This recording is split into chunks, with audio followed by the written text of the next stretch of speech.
What's up, everyone? Hello, welcome to the day. It is Friday night, and you know what's on the docket today? Some more poker. Kevin on the Grizzy doing his thing. Matty Ice is streaming right now, so I'm gonna shower and get started. Went to bed at about 4:30 a.m. My sleep is off right now. I'm still like on 100% production. Like the benchmarks are getting finished every day of what I'd like to accomplish, and I'm super happy about that. Like, we're back, you know? Like, I'm really doing it. I'm super pumped. But the times I'm doing it, the hours of the day, I want to shift forward. It's hard because, like, well, it's not hard.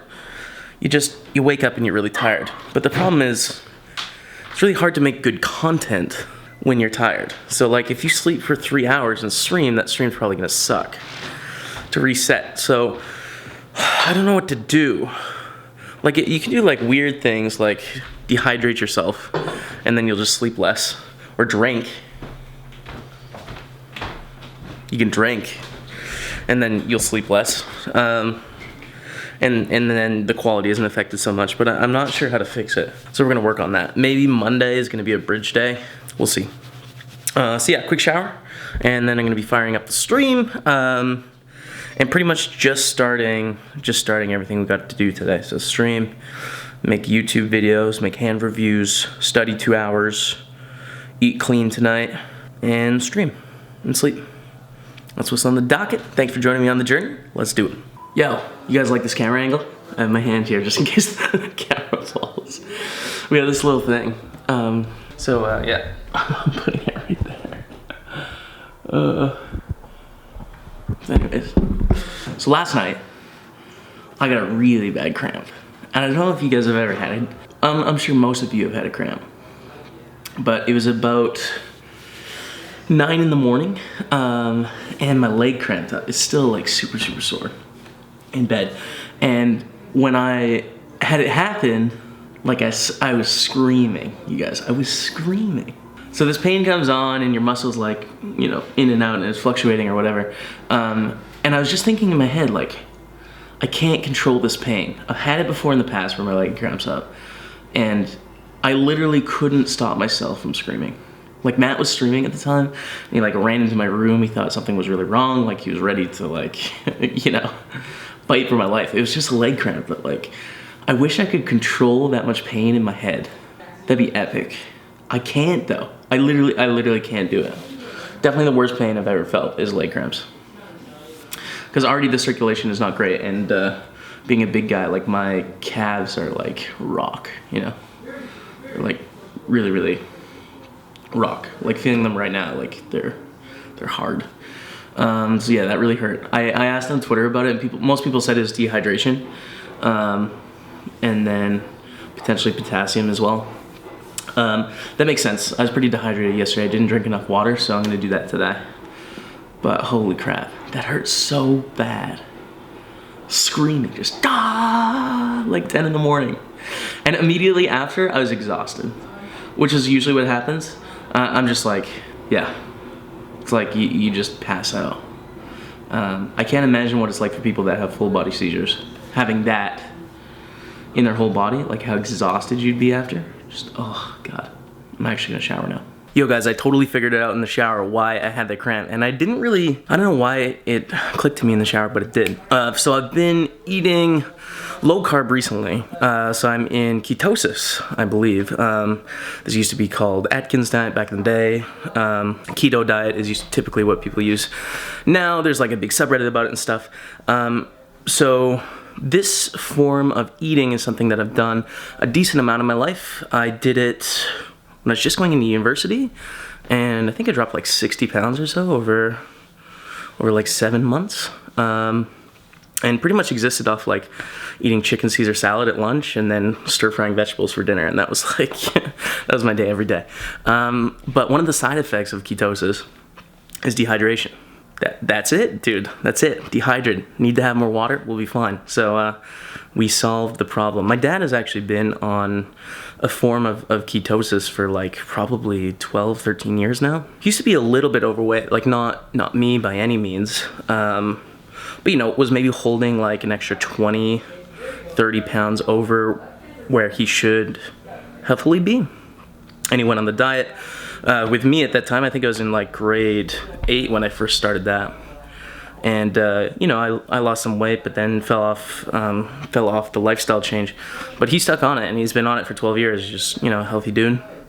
My dad's like over 60, and it really works for him. Like it just makes sense. There is obviously some drawbacks from doing a ketosis-based diet, in that you can't have any carbohydrates really, or at the end phase when you're sort of at your target weight, you're going to be having maybe 60 carbohydrates a day. So that means like no bread, no rice, no sugar, essentially. So it's a lot of meat and a lot of vegetables, and cooking meat takes a lot of time. So the way I've been managing it here is just paying a little bit and getting like basically meat and vegetables delivered to the house that's already cooked, and then starting the day with a smoothie, which is a couple berries, a couple nuts, some protein powder, ice and water. But yeah, that's going to be the main sweat, is figuring out how to incorporate that into my life, because I could create time to cook for an hour a day, but it's not what I'd like to do. I'd rather buy that time back. So we'll see. But that's why I had the cramp. Figured it out. Yeah, you're right, it is, but 6,800 is big trophy, big trophy. Oh yeah? Big trophy, in the money, the hot 55. Ooh, the hot 55. That's a nice piece. Peace. 4x bet shove with 6 high, why not? What are you talking about? Is that your play? Is that your game? We're not doing that over here. Ice. Killing the game. Yo, Kev. How's the edit going, man? Learning. Oh my goodness. As I mentioned in the vlog yesterday, subscribe to Kevin. Do it again today. If you didn't listen yesterday, you made a mistake. There's good things coming.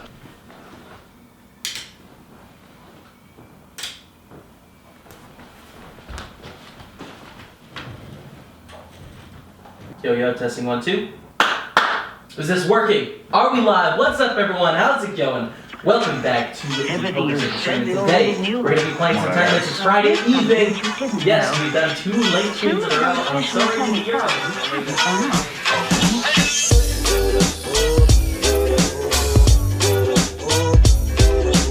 Yo, what's up, guys? It's 2:30 in the morning. I almost failed today. Almost. So I streamed for about 5.5 hours. It was really good. We had some deep runs. I think we kind of ran bad in some big spots, which has been a trend of the week so far. But in terms of how my game feels, it's really good. And then after the session, it was different today than what it has been over the last 5 days. It wasn't like... Because over the last 5 days, I've spent 4 hours talking with Matt and the roommates. Other than that, every minute has been productive. Like, I've killed it. I've been so proud of myself. I'm like so happy. And today, after the stream, I just started like not doing anything. Just browsing the internet, and like I was like paralyzed. I didn't do anything for like 3 hours. And I was lying in bed, and I was so close to like being like, okay, well, we put in a good sesh, like let's take tomorrow off. Let's catch up on some things. Let's fix the sleep, and then we'll be fine. I almost did that.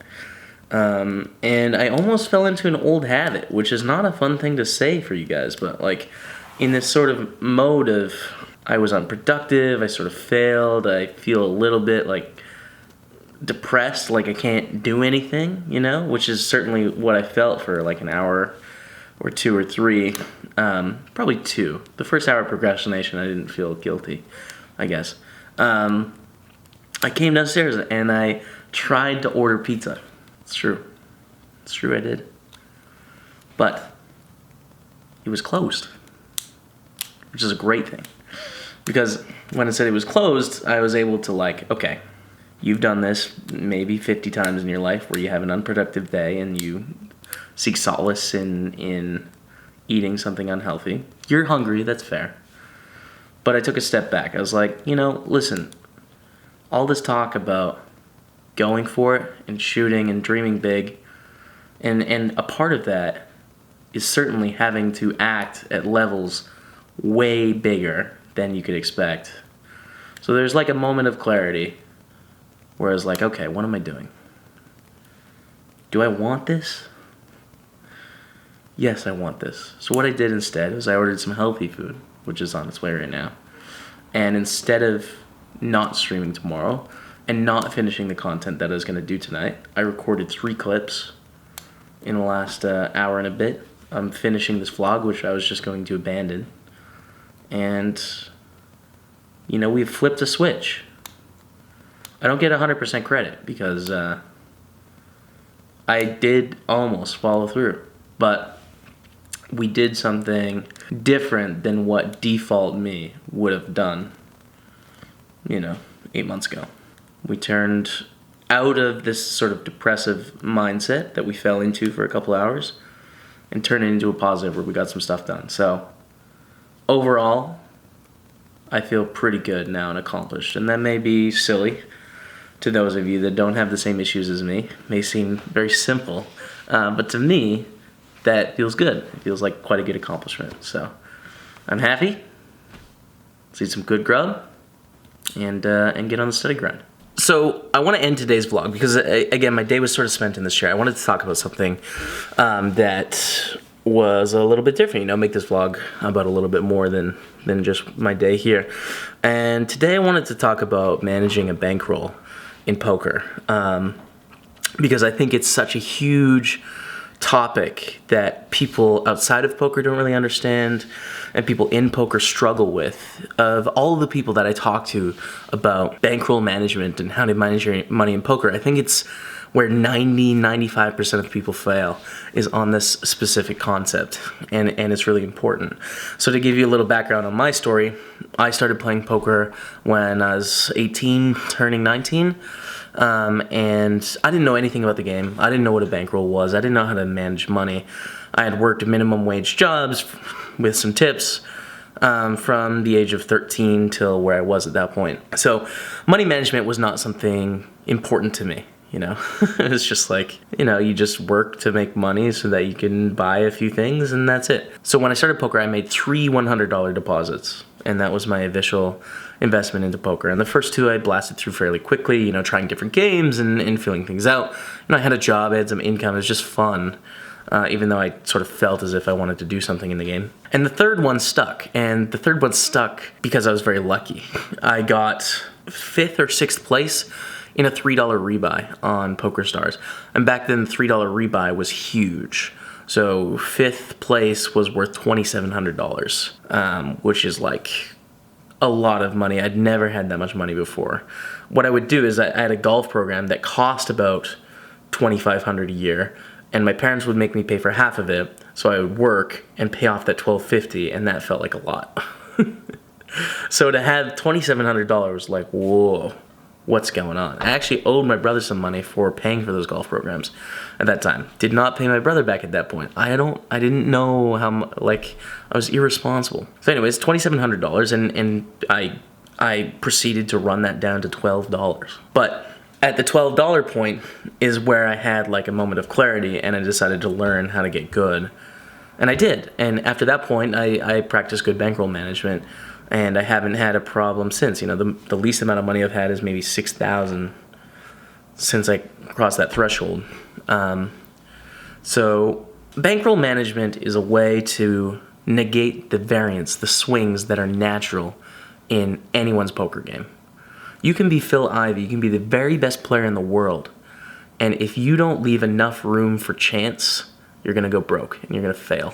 One of the side effects is that you have to play games that aren't very interesting, or they don't feel interesting, right? If you are someone that, say, makes $40,000 a year, right? You take that home, so you have decent income, you have a decent paycheck coming in every single month. To practice good bankroll management, you need to play at a level where you have at least 100 buy-ins, So say your bankroll is $1,000, is your poker bankroll. So if you're going to practice good bankroll management, you need to play $10 tournaments. And $10 tournaments might not be exciting if you earn $40,000 a year.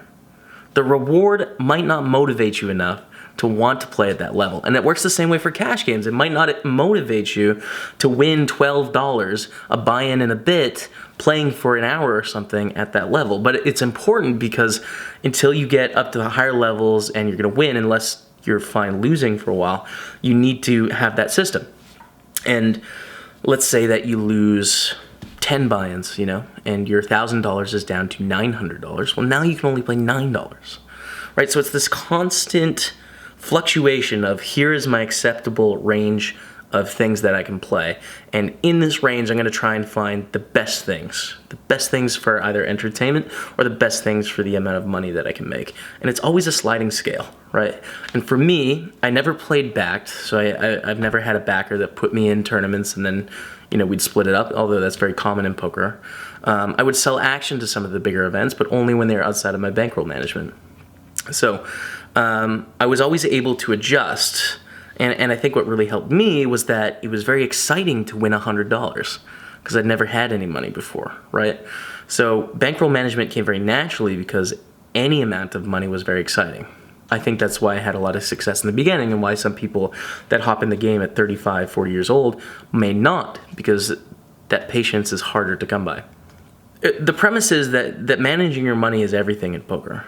Your money is your inventory. If you're running a business, and I think you should think about poker like it's your business. And this is coming from a making money perspective, not an entertainment perspective. So if your goal is to make money, you need to think about it as a business, and your business can only run if you have inventory. You have things to sell or things to invest. And if you run out of things to invest, you're out of business. So it's paramount that you can control your inventory and you don't oversell, you know, leave yourself nothing. You don't overinvest and be a slave to the ups and downs. And that's a huge part of poker. There isn't an answer for everyone. There isn't a one-size-fits-all. How big is your edge will dictate how big the variance is, how big the ups and the downs are, right? I've played in a lot of games this year where my edge was, I'm not sure, maybe slightly losing, maybe break even, maybe slightly winning, but the edge was always very small if I did have one, right? And as a result, I had some huge swings in my variance, right? Like a really kind of bad financial year on the poker front. Now, bankroll management allowed me to take that approach, right? Because I had income from other sources like YouTube and Twitch and sponsorships and stuff like that. So it's been very fun in that I've got to play in really difficult games against really good players, and I've learned a lot and I think improved a lot. I feel a lot more comfortable in that environment now. So you need to figure out what it is for you. How big is your edge? And you have to try and be objective here. How well do you handle winning and losing? If you lose 10 buy-ins and you're gonna tilt like crazy and play terrible, well, maybe you wanna have more buy-ins, right? You wanna be a little bit more conservative. What is your goal in poker? If your goal is to have fun, it's gonna be real boring having 1,000 buy-ins. It's not gonna be great. You might have to adjust a little bit and maybe not be perfect on the bankroll management. Allow yourself some room to swing, you know, with your mood, but still be somewhat responsible. What is your real life financial situation? If this money means anything to you in the real world, you really need to take that into account. Now, my real world is poker, so there's so many different factors when it comes down to bankroll management, and there isn't a one size fits all. I would just say that in poker, the money is your inventory. It's all you have. It's your tools. It's what you play with, and managing it is like super, super important. So I'm gonna end the vlog on that today. Hopefully some of you found that interesting. If you're not into poker, I don't know, maybe you found it interesting. But anyways, thank you so much for watching. We're gonna be back with another vlog tomorrow. Until then, we'll see you later.